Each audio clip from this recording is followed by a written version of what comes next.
Comic News, episode 101. I'm one of your hosts, Chris, alongside Mike. Mike, the other host. You didn't have an adjective for me today.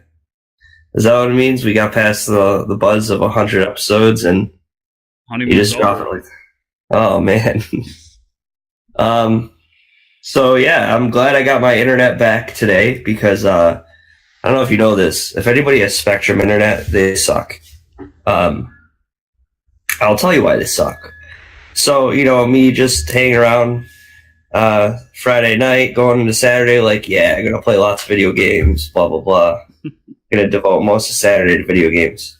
So I'm playing a match of Dota, and if anybody knows Dota, you get into the game and you're not allowed to leave, or you get like your team plays at a disadvantage and you get reported and flamed, and when you get reported you get sent down to low priority, which is like you don't even ever want to play a low priority match because the things you see down there, it's like, oh my god, you wonder if the people are even humans. But anyways, it's like going down to the sewers with the mole man. Yeah. It's like half your team doesn't speak English, and if they do, they're like, I don't know, they're screaming like tons of profane words at you about, I don't even know, because I can't understand them. Anyways, so I get disconnected in the middle of a match. Oh, lo and behold, my internet's all messed up. I wonder what it could be. So I'm calling up I call up Spectrum bot Time Warner or whatever the hell.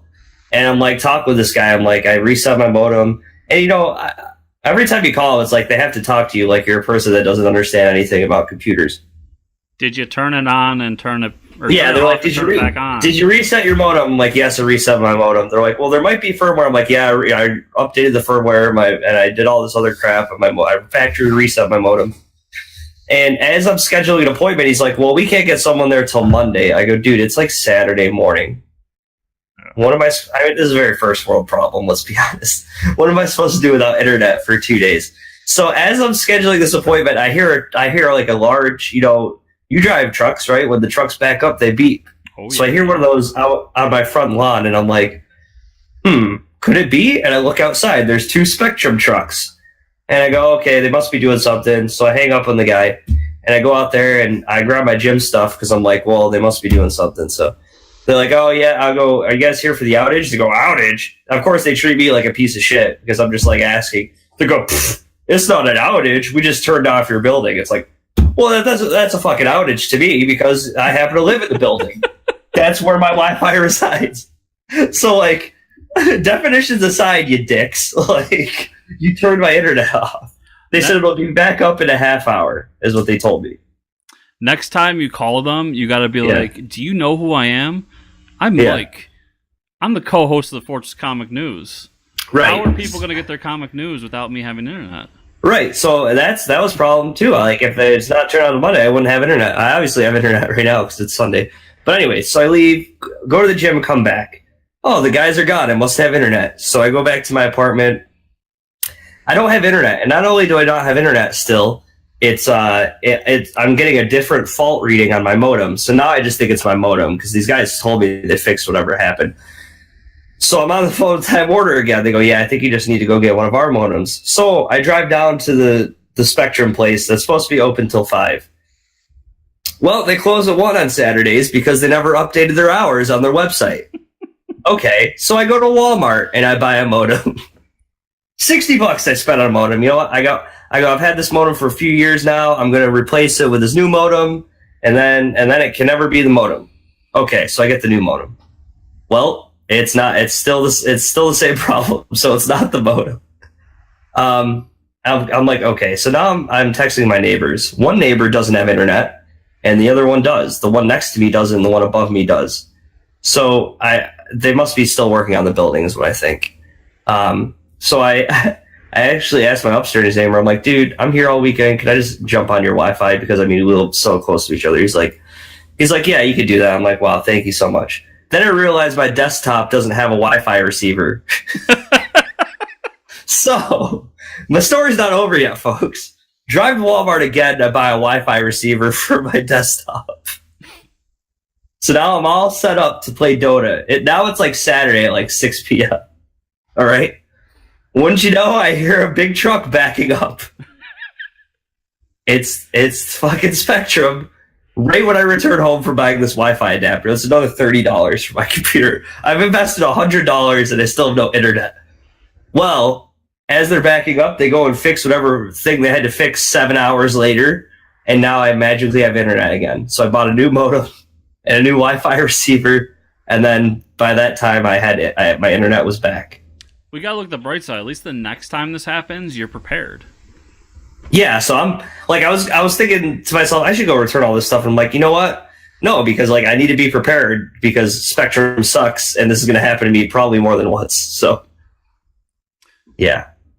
So yeah, that was my weekend. This weekend, I recorded the first 4 episodes of the Bat Friends podcast. Dude, that's awesome. Yeah. So we're on schedule, and I even edited one of them. It was a pain in the ass. But wow. So yeah, Forge Comic News going forward into the new year revamped the Patreon. So now, if you guys want to jump on there and support us in any way, you're gonna get Bat Friends 3 days early. Ooh. And if you go into the $5 above tier, Mike and I are gonna do a Q&A once a month. That's if we get enough people to do it. But any tier, you're gonna get Bat Friends early. And then, what else? Oh yeah, rearranged the whole office. So now I have a giant green screen to do more videos with. So, oh, yeah, nice.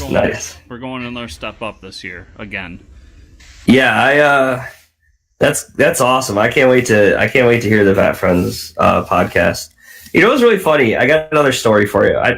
If you're wondering why we're telling so many stories, psych, we don't have an interview today, so. You just had to listen to like 5 minutes of the podcast, the part where they leave. So I was actually, Jim Lee posted on his Instagram, and he posted some like person at a comic signing. He's like, "Hey, I heard you guys have a podcast." And I'm like, "Yeah." He goes, "What's your podcast?" And they're like Fortress of Comic News, and I'm like, listened again, and it was Fortress of Comic Tude.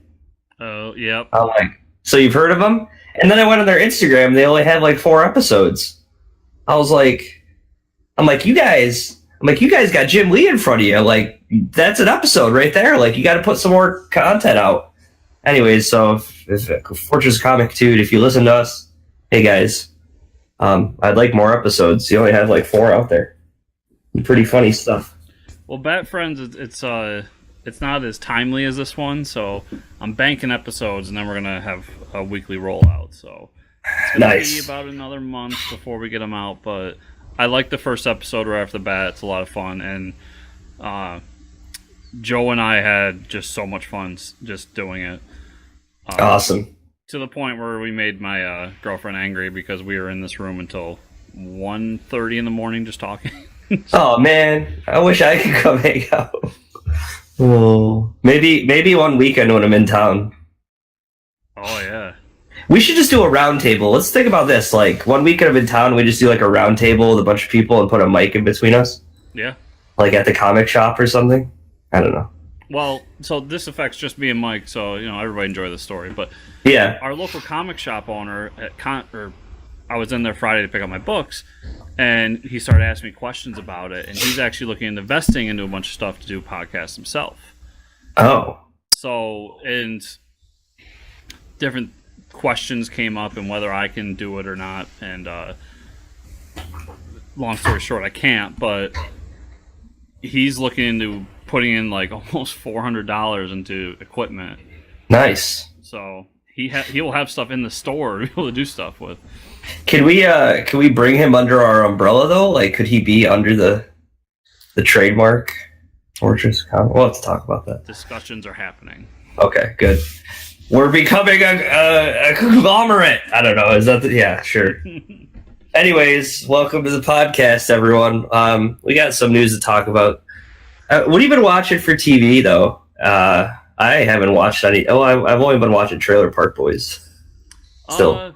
Orville started up, so I've been jumping on Orville again. That's a fun show. Yeah. It's like a light Star Trek, so I enjoy it.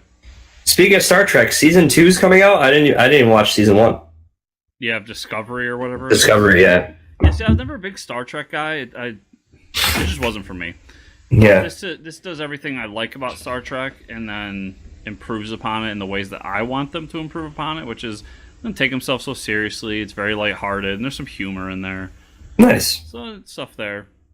Been rewatching Arrested Development.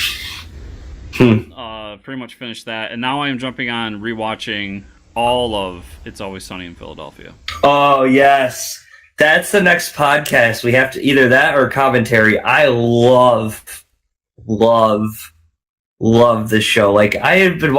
Man, this is a show. There's only 2 shows out there I could probably rewatch all the time.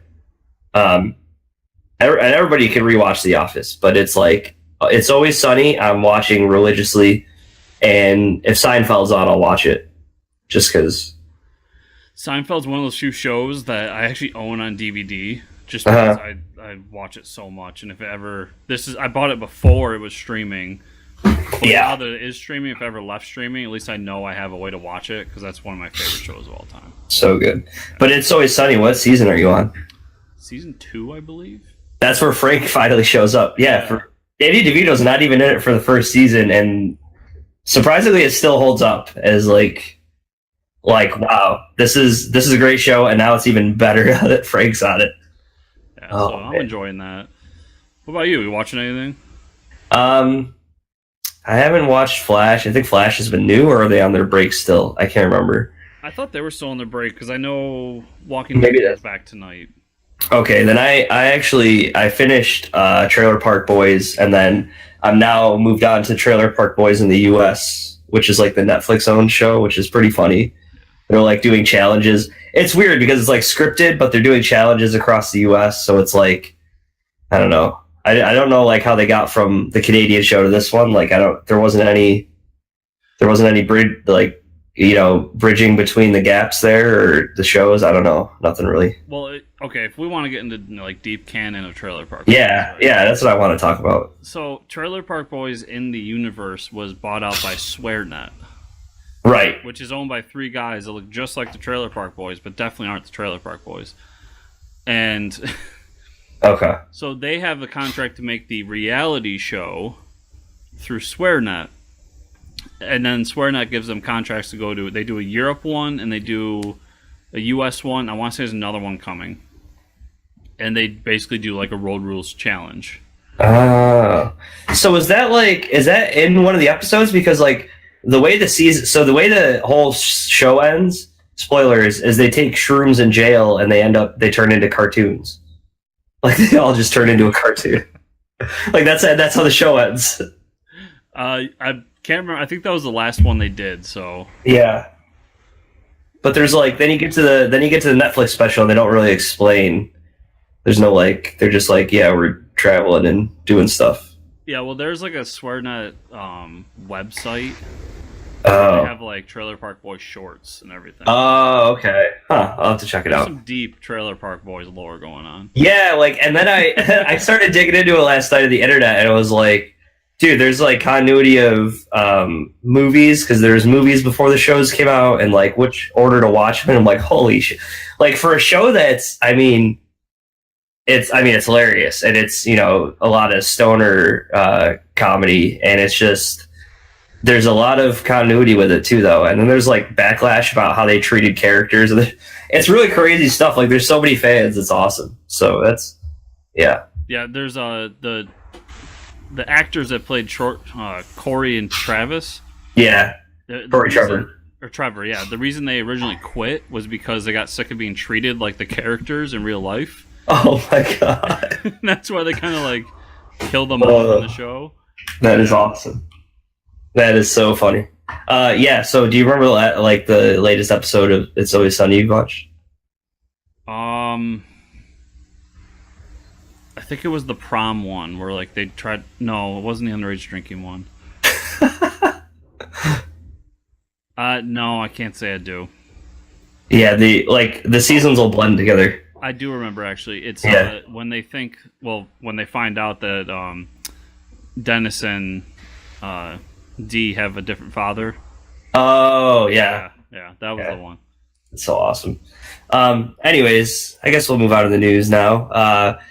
for TV, we got that season 2 teaser of Punisher before Netflix and Marvel part ways. Spoiler alert, it's going to be canceled after the season launches. Yeah. It comes out in 12 days. January 18th is the release date. Finally, we were talking about this after the big crossover event, but the Batwoman pilot was picked up by CW officially, so that'd be pretty cool. Which, yeah, that was obvious it was coming. Yeah. I want to see more of that actress and that character. Yeah, for sure. Because I don't think we got enough to really judge how good Ruby Rose is as the character. But the scenes with her, like as Batwoman and fighting, were fantastic. So really good, really good. Keep that up. I'm down. Yeah, I agree, and I think that that was their way of gauging it, like the amount of like, whoa, holy shit, they got from the crossover event. Now they're like, oh, okay, this is safe to put on the TV screen for everybody. I'll be interested to see how they add it to the formula, because you got to have the team. So obviously you're going to have an Oracle. Right. And then at some point, are we going to introduce a Robin or Robin-esque character? Like they could technically still do Oracle. They could have Barbara Gordon or yeah. So yeah, that'll be interesting to see how they do that, because it's a CW show. It's going to fit the formula. Right. Yeah. It's going to be Arrow, but with better fight scenes. Hopefully.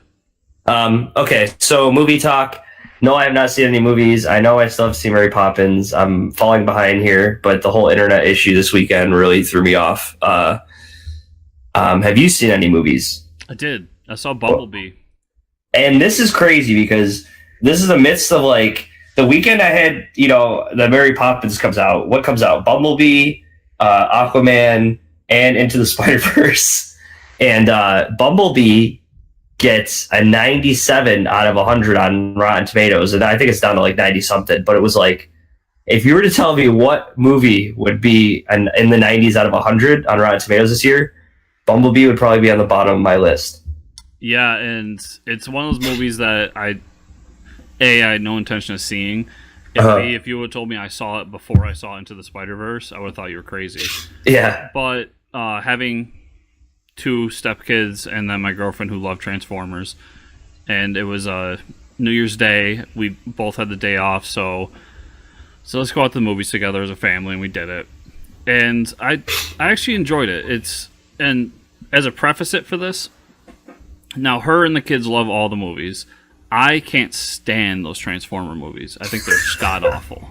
They just get worse and worse. The first one's probably the good one, I think. So you get both sides. They all loved it. I liked it. My thing was, it felt like a Transformers movie for the first time, and it felt like the characters looked like the Transformers I know. Yeah. And the fights and the interactions and how the characters are. Like, you see characters from the TV show that pop up for like a few minutes, but they have like their design is straight out of the TV show from when we were younger, or actually before we were born. But so I really liked it. It does have the typical problem. It has the Transformer Godzilla problem of there's a human in this movie. She has a story.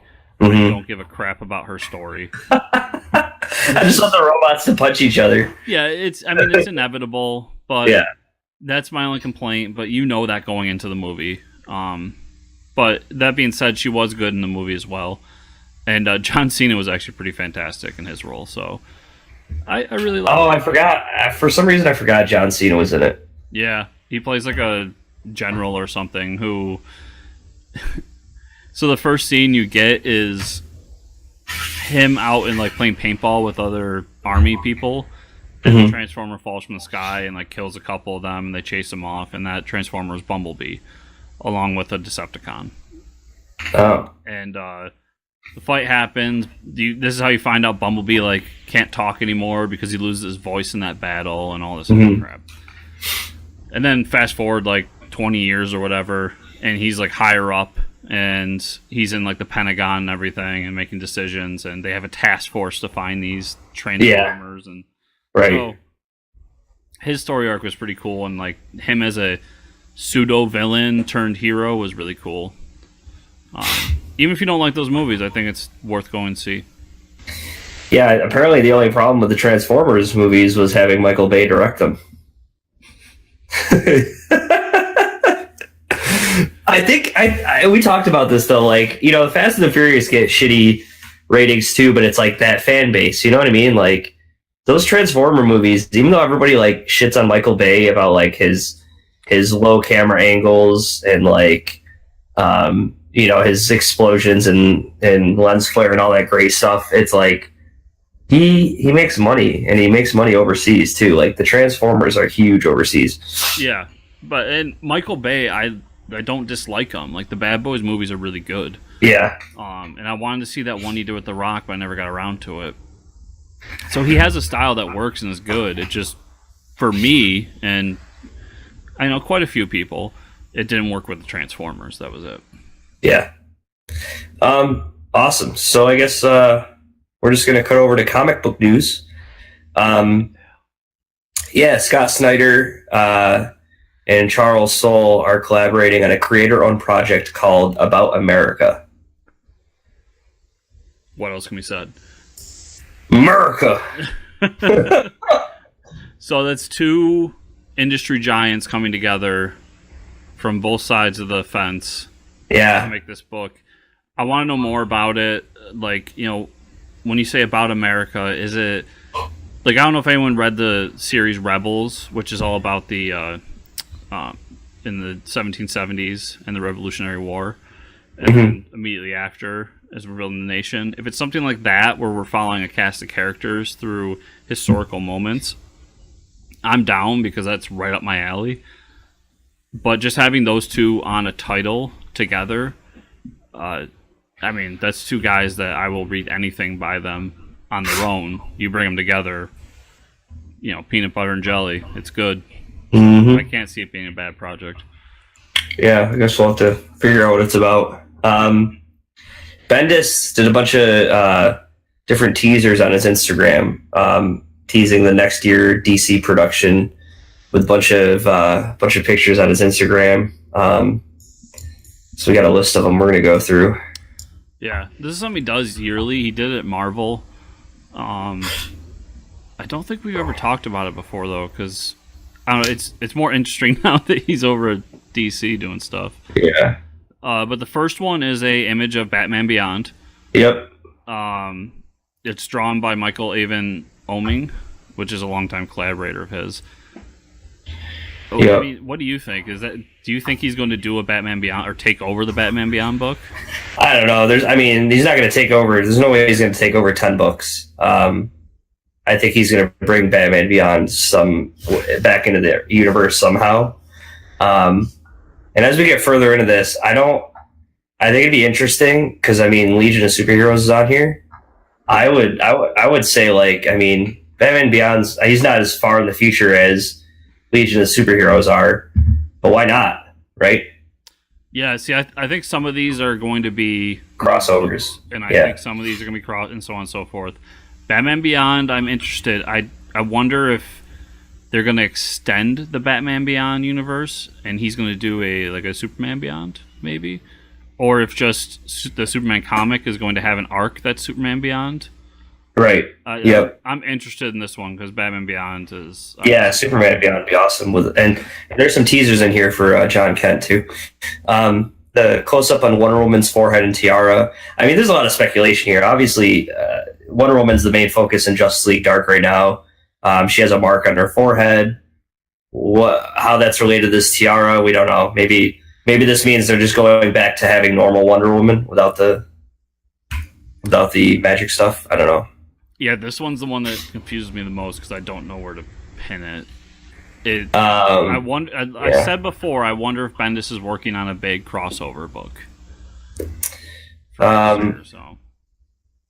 The story, there's an insert from Commandy, The Last Boy on Earth, which is like the book nobody ever cares about. Maybe somebody cares about. It's just a picture from one of the stories that features Superman suit. A lot of this could just be new Superman stuff coming up.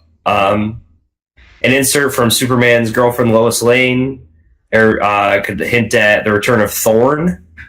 Thorn is a hero with multiple personalities. Which I think is going to be Lois coming back from where she is now, and Thorn is the villain for the arc when that happens. I think that's a fairly obvious one. The panel insert from New 52 Batman, and it's drawn by Alex Maleev. So they've collaborated before. This could be something coming up with them. This reeks of Black Label. Yeah, they're longtime collaborators. There's already Tom King on Batman, so you're not going to put out a Bendis Batman as well. Right. And they've been kind of quiet about Black Label, so I think that's what's going to happen here. We get a picture of OMAC from a DC book, and I mean that's probably teasing him as a villain or something, because I mean we've seen him used several different times, whether he's going to be a hero or he's going to be a villain. And it's a good villain for Superman. Yeah, it's cool, especially if the OMACs, like the robot ones, are like they take over a human body, and that's what makes them so hard to fight, because when you go to fight one of them, there's like a human inside, so you can't just punch them. Yeah. Unless you're directed by Zack Snyder, then you just kill them all. Close up of Legion Superheroes logo. I mean, we've been hearing about this for a while. The fact that Bendis is doing something with Legion is pretty interesting. We'll see where it goes, I guess. I think this one is a story arc in Action Comics. I don't think it's going to be a Legion book. I don't think that Bendis is going to write it. Yeah, this could be just a lot of stuff he's going to be doing in Action. Yeah. A wildfire faceplate, potentially showing Polar Boy's reflection. That's more Legion of Superhero stuff. That one has no meaning to me. Yeah. So. Yeah. Johnny Thunder and Joaquin Thunder connection. We all know Johnny Thunder's been he's been part of the Button crossover and that whole thing, and part of Rebirth, but we don't know what they're going to be doing with him yet. The fact that Bendis is going to use him for something, that's pretty cool.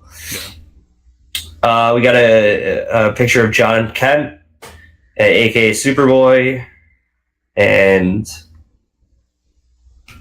yeah. I think here we've got John coming back to Earth, and he's going to be aged up. Mm-hmm. And we're going to get a more traditional Superboy from this. Yeah. Yeah.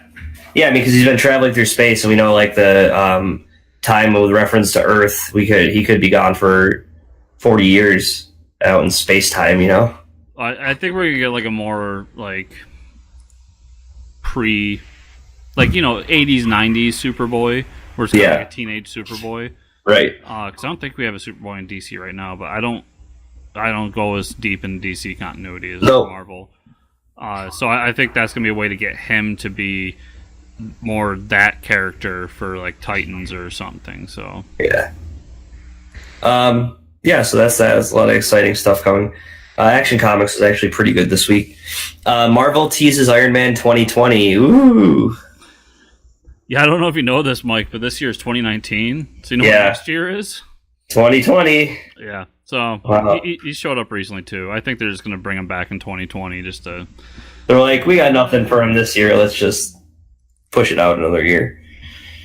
And now DC pays tribute to Stan Lee with one-page ads in their book. All their books. They did this masterfully, too. I really liked what they did. Writing, like, it was something along the lines of, with much respect from the distinguished competition.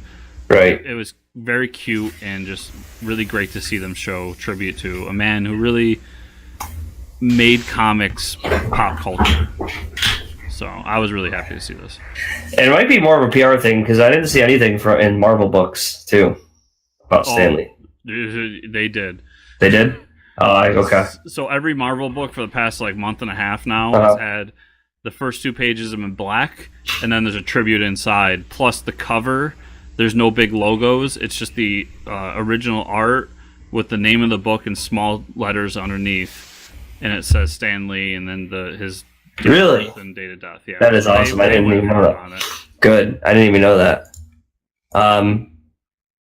Yeah, so I mean that's pretty much it for the news. And we did have a mistake on the last episode. I don't know if you caught this, but when we told Travis Holyfield that he was the first guest, we were wrong. Was he? I was reminded about this. He was not the first guest.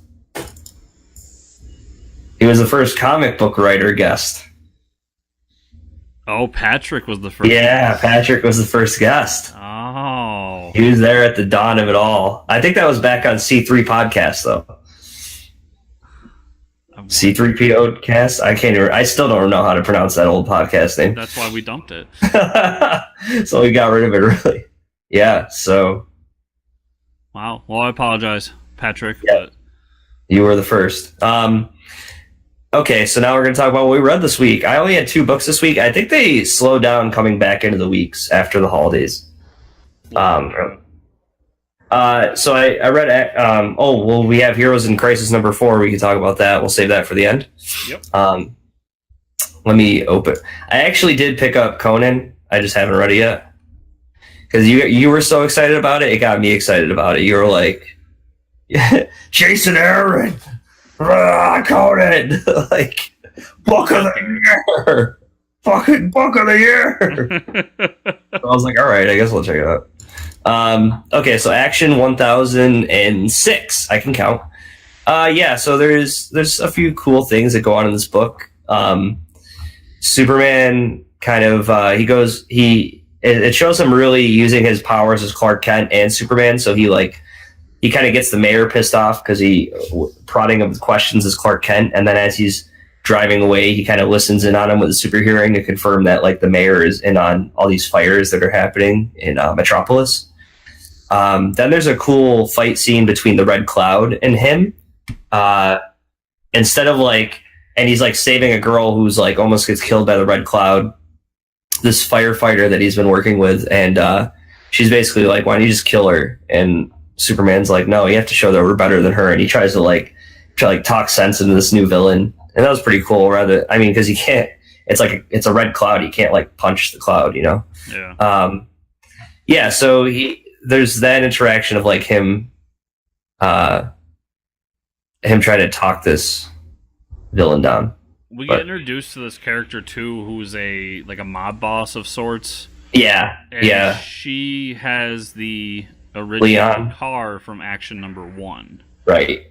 And I get the feeling that this is a Superman version of Court of Owls, where this organization has been around Right. since the beginning. Yep. And is just kind of appearing into his eyesight. It's kind of funny because they talk about this we've been here for years and he never noticed. Yeah, and then we see the car and some other. It's they're sitting in a museum basically, and then the next issue it says Leviathan rises. So it's just like Court of Owls. They've been we've been hiding the mole people underneath Metropolis. Yeah, we will rise. Yeah, so that it was a good issue. I'm liking the, and then there's the whole thing of now that Lois isn't ready to come back out in the public. Everybody thinks her and Lex Luthor are hooking up because Lex Luthor's been visiting her. Yeah, so I like the whole backdrop of the reporter who's the gossip column reporter going on about it. Yeah, I think it's a cool addition. So is that all you had? Yeah, I picked up Conan and that was it. Yeah, I'm not reading any of the Marvel books that came out this week.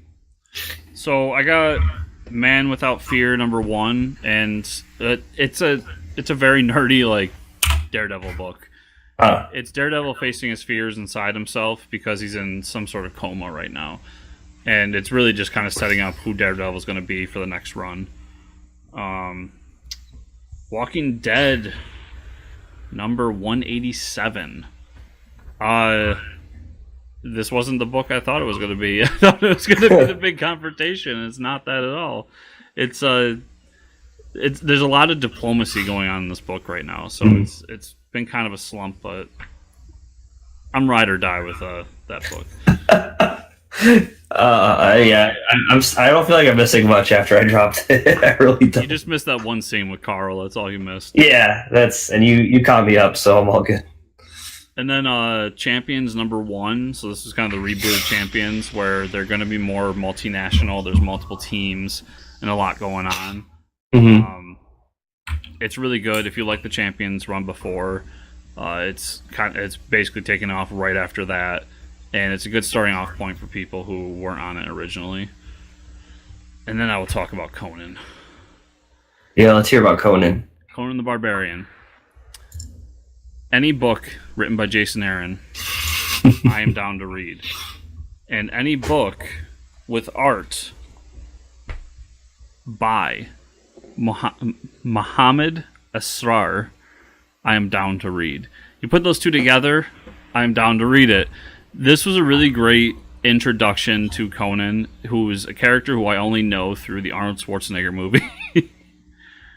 And they did a great job introducing the character, introducing the world, and then telling a really cool story all in one issue that also set up a story in the future. It was my favorite book of the week. It was all the excitement I had was justified for this book.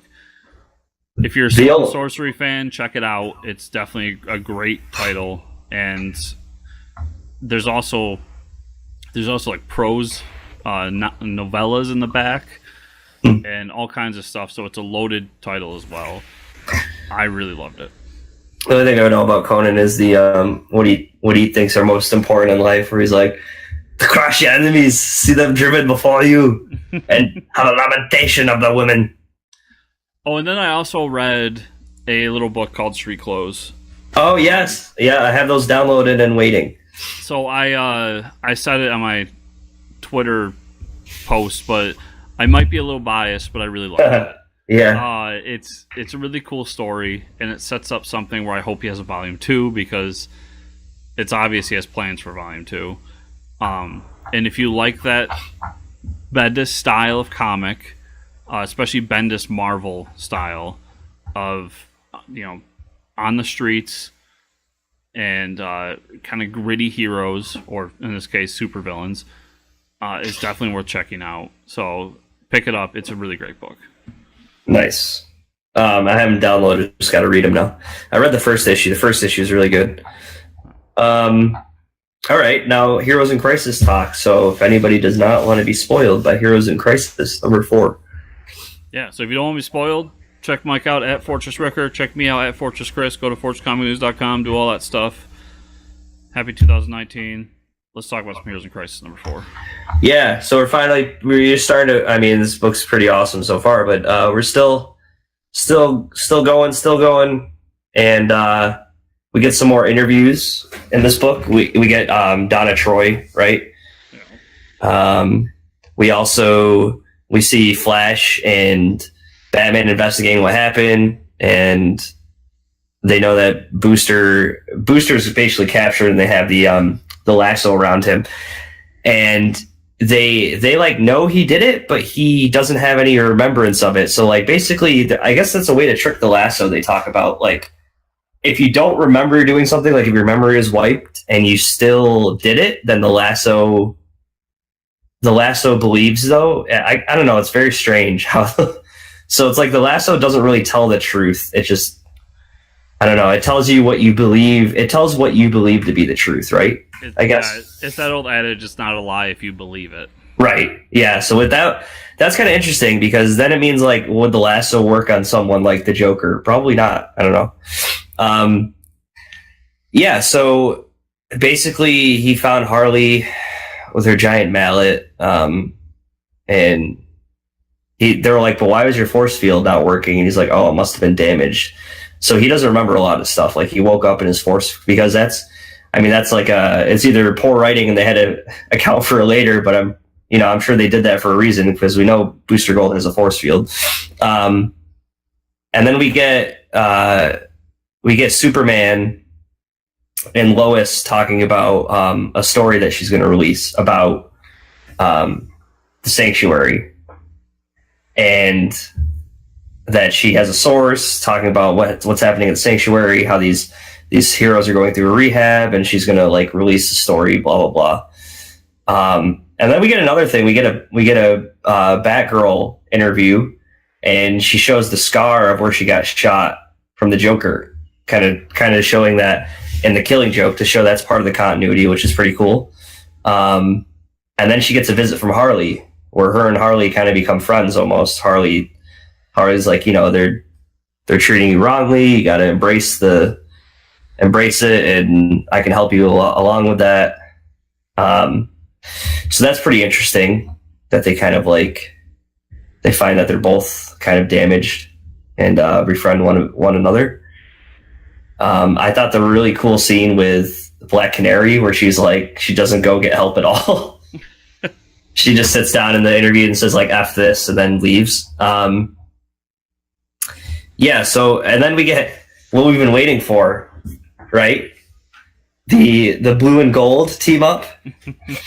That was awesome to see like Blue Beetle and Booster Gold together, where like he helps him escape.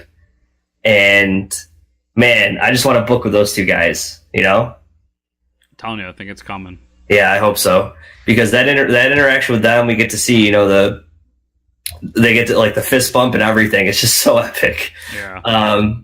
And then we get a nice little like interview with Booster Gold or Blue Beetle, where he talks about like it's important to have a friend that goes through the same stuff that you go through. And then we get to the Batcave, and every time you're in the Batcave, they always like to reference the main like trophies from the Batcave. So they were always showing like, you always see the T-Rex and like the giant penny, and like Wonder Woman gets pissed and like punches the giant penny and like knocks it down, and Batman's like looks at Superman, he's like, really, you couldn't help at all? Like you couldn't grab it. You couldn't have helped with that. Yeah, so there's something going on there where Superman didn't tell them that Lois is going to publish that story about Sanctuary. Yeah, which is explained in a way where he's like, I'm also a reporter and I understand sources and all this stuff. Right. I couldn't throw her under the bus on this. So it creates distrust between the three. But I wonder if Superman did the right thing. You don't throw your wife under the bus, and B, you don't throw another reporter under the bus like that. Right. I also want to know what's in that report. And then, yeah, me too. But at the end, reveals something that Harley's like, that she meets up with Batgirl. So Batgirl's still alive, and they're definitely in on this together, which is even more interesting. So now they're treating Batgirl as a character that's like, she's been really messed up from the Killing Joke. But what's interesting is what if she went to Lois Lane as Barbara Gordon and was like, hi, I'm Barbara Gordon, I'm Batgirl, please don't reveal my info or what I have to say, and then she leaked her all the info about the Sanctuary. Yeah. There's a couple things in this issue that were really interesting. One, to me, was Batman and Flash being in the field in Sanctuary. Yeah. The two best detectives in the DC universe, and they can't agree on who did it. Right. And then the second was just all the interviews in this one really reminded me that this is a book about PTSD. Yep. And it really showed the different forms of how it manifests in people. Like you said with Black Canary, the whole like, oh, fuck this, I'm not doing it.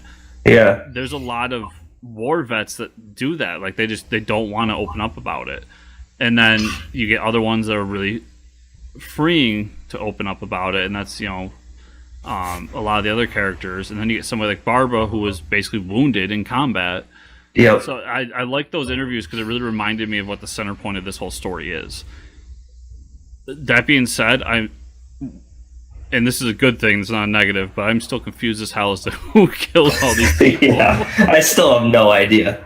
And the fact that they were using the Psycho-Pirate thing, like those masks, or we think that Psycho-Pirate's involved because we see the masks. We're not so sure, but something's going on with Barbara. I don't know what. There's one theory I heard with the Psychopirate mask that I don't like. Uh-huh. But it's worth mentioning. It's that this is all basically somebody's illusion or dream. I don't think so. And that this is their PTSD forming. I don't think that's what's happening, and I don't like thinking that's what's happening because I think it's kind of a lame plot device. And it also takes away a lot of the immediacy of the story to me. Yeah. The Psychopirate thing, though, like that's another thing. That mask has been a big part of the DC universe as a whole. Yep. What, 2 years now? Yeah. So I want, this book and then Doomsday Clock. I want to get resolution on them really bad because I want to know what the fuck is happening here. Somebody please explain. Yeah. But it's great because it creates great conversation as to who done it. Yeah, it's like a Clue issue basically. Yeah, and this issue really points to the fact that they want you. One issue will make you think that Booster did it, and next will make you think that Harley did it. This was another issue that made me think that Booster did it, and that's what the book wants. They want you to think that Booster did it. So I don't understand like how Flash and Batman don't notice that Batgirl is still alive. Yeah, I don't know. Don't they have an account of like who was at the sanctuary, right? Like they should know. Well, they did mention in the part where they're talking with Superman about Lois's sources that when they do the interviews, they're then decrypted and like transferred into multiple different pieces and fragments so that nobody can see them. So it could be that she went and nobody actually saw because even Batman, Superman, and Wonder Woman can't access those interviews. Plus they wear like clothes so nobody knows who each other is. Okay. Yeah, it's interesting. Yeah, it's been a good read so far. Lots of cool stuff happening. But yeah, everybody, thanks for sticking around for that talk about Heroes in Crisis number 4. And we'll see you next week. Yeah, we'll be here next week. Bye, everybody. See ya.